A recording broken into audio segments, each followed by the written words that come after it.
എരുതിയിൽ വീണാലും അവിടെ ഞാൻ ഏകനല്ല. എരുതിയിൽ വീണാലും അവിടെ ഞാൻ ഏകനല്ല.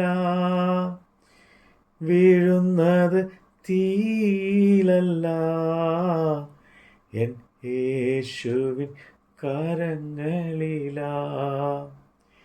വീഴുന്നത് തീയിലല്ല, എൻ യേശുവിൻ കരങ്ങളിലാ.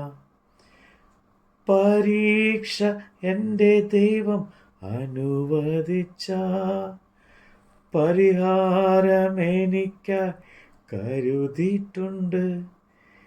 എന്തിനെന്ന് ചോദിക്കില്ല ഞാൻ, എൻ്റെ നന്മയ്ക്കായി അറിയുന്നു ഞാൻ. എന്തിനെന്ന് ചോദിക്കില്ല ഞാൻ, എൻ്റെ നന്മയ്ക്കായി അറിയുന്നു ഞാൻ. അപ്പോസ്തലനായ പൗലോസ് കോരിന്ത്യർക്ക് എഴുതിയ 1-ാം ലേഖനം അധ്യായം 12. സഹോദരന്മാരെ, ആത്മീയ വരങ്ങളെക്കുറിച്ച് നിങ്ങൾക്ക് അറിവില്ലാതിരിക്കരുത് എന്ന് ഞാൻ ആഗ്രഹിക്കുന്നു.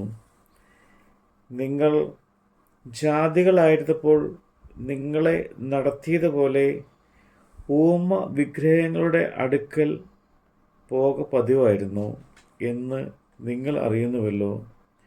ആകയാൽ ദൈവാത്മാവിനാൽ സംസാരിക്കുന്നവർ ആരും യേശു ശപിക്കപ്പെട്ടവൻ എന്ന് പറയുകയില്ല. പരിശുദ്ധാത്മാവിനാൽ അല്ലാതെ യേശു കർത്താവ് എന്ന് പറയുവാൻ ആർക്കും കഴിയുകയില്ല എന്ന് ഞാൻ നിങ്ങളെ ഗ്രഹിപ്പിക്കുന്നു. എന്നാൽ കൃപാവരങ്ങളിൽ വ്യത്യാസമുണ്ട്, ആത്മാവ് ഒന്നത്രേ. ശുശ്രൂഷകൾ വ്യത്യാസമുണ്ട്, കർത്താവ് ഒരുവൻ. വീര്യപ്രവൃത്തികൾ വ്യത്യാസമുണ്ട്, എങ്കിലും എല്ലാവരിലും എല്ലാം പ്രവർത്തിക്കുന്ന ദൈവം ഒരുവൻ തന്നെ. എന്നാൽ ഓരോരുത്തരുടെ ആത്മാവിൻ്റെ പ്രകാശനവും പൊതു പ്രയോഗത്തിനായി നൽകപ്പെടുന്നു. ഒരുത്തന് ആത്മാവിനാൽ ജ്ഞാനത്തിൻ്റെ വചനവും മറ്റൊരുത്തന് അതേ ആത്മാവിനാൽ പരിജ്ഞാനത്തിൻ്റെ വചനവും നൽകപ്പെടുന്നു. ഒരുത്തന് അതേ ആത്മാവിനാൽ വിശ്വാസം, മറ്റൊരുവന് അതേ ആത്മാവിനാൽ രോഗശാന്തിയുടെ വരം, മറ്റൊരുവന് വീര്യപ്രവൃത്തികൾ, മറ്റൊരുവന് പ്രവചനം, മറ്റൊരുവന് ആത്മാക്കളുടെ വിവേചനം, വേറൊരുത്തിന് പലവിധ ഭാഷകൾ, മറ്റൊരുവന് ഭാഷകളുടെ വ്യാഖ്യാനം. എന്നാൽ ഇത് എല്ലാം പ്രവർത്തിക്കുന്നത് താൻ ഇച്ഛിക്കുന്നത് പോലെ അവന് അതത് വരം പകർത്തി കൊടുക്കുന്ന ഒരേ ആത്മാവ് തന്നെ. ശരീരം ഒന്നും അതിൻ്റെ അവയവങ്ങൾ പലതും, ശരീരത്തിൻ്റെ അവയവം പലതായിരിക്കെ എല്ലാം ഒരു ശരീരം ആയിരിക്കുന്നത് പോലെ ആകുന്നു.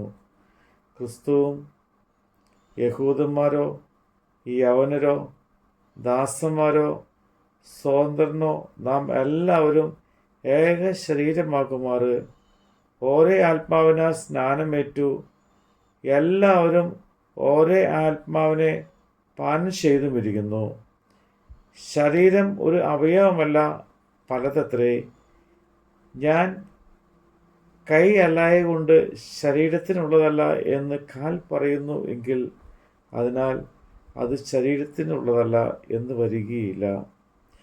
ഞാൻ കണ്ണ് അല്ലായകൊണ്ട് ശരീരത്തിനുള്ളതല്ല എന്ന് ചെവി പറയുന്നു എങ്കിൽ അതിനാൽ അത് ശരീരത്തിനുള്ളതല്ല എന്നും വരികയില്ല.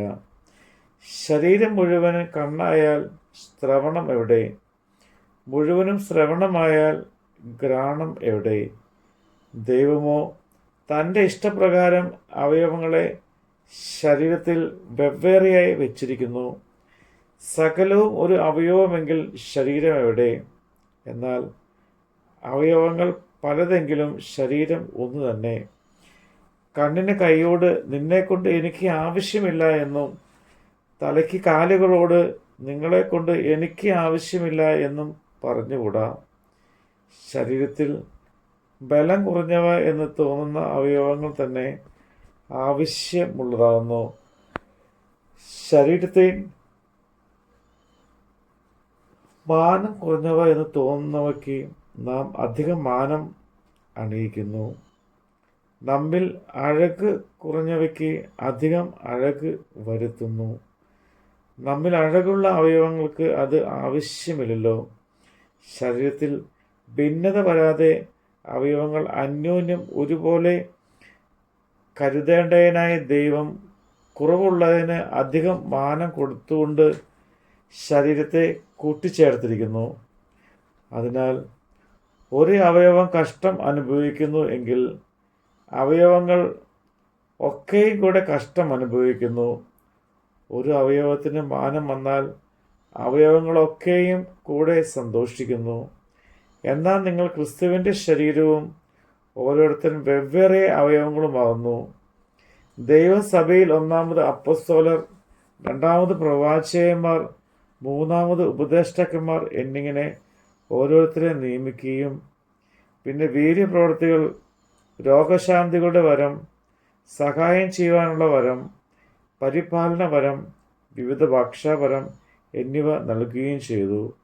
എല്ലാവരും അപ്പോസ്തലന്മാരോ, എല്ലാവരും പ്രവാചകന്മാരോ, എല്ലാവരും ഉപദേഷ്ടാക്കന്മാരോ, എല്ലാവരും വീര്യപ്രവൃത്തികൾ ചെയ്യുന്നവരോ, എല്ലാവർക്കും രോഗശാന്തികൾക്ക് വരമുണ്ടോ, എല്ലാവരും അന്യഭാഷയിൽ സംസാരിക്കുന്നുവോ, എല്ലാവരും വ്യാഖ്യാനിക്കുന്നുവോ.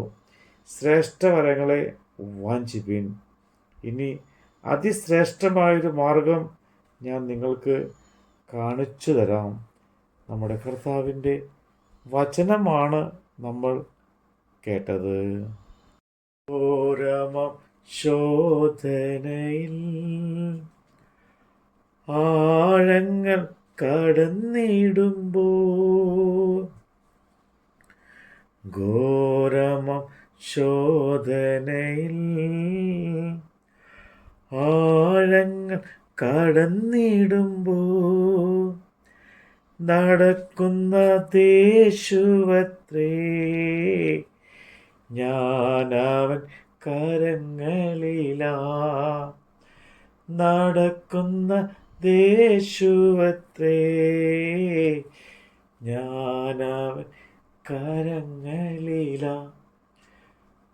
പരീക്ഷ എൻ്റെ ദൈവം അനുവദിച്ച പരിഹാരമെനിക്കായി കരുതിയിട്ടുണ്ട്. എന്തിനെന്ന് ചോദിക്കില്ല ഞാൻ, എൻ്റെ നന്മയ്ക്കായി അറിയുന്നു ഞാൻ. എന്തിനെന്ന് ചോദിക്കില്ല ഞാൻ, എൻ്റെ നന്മയ്ക്കായി അറിയുന്നു ഞാൻ.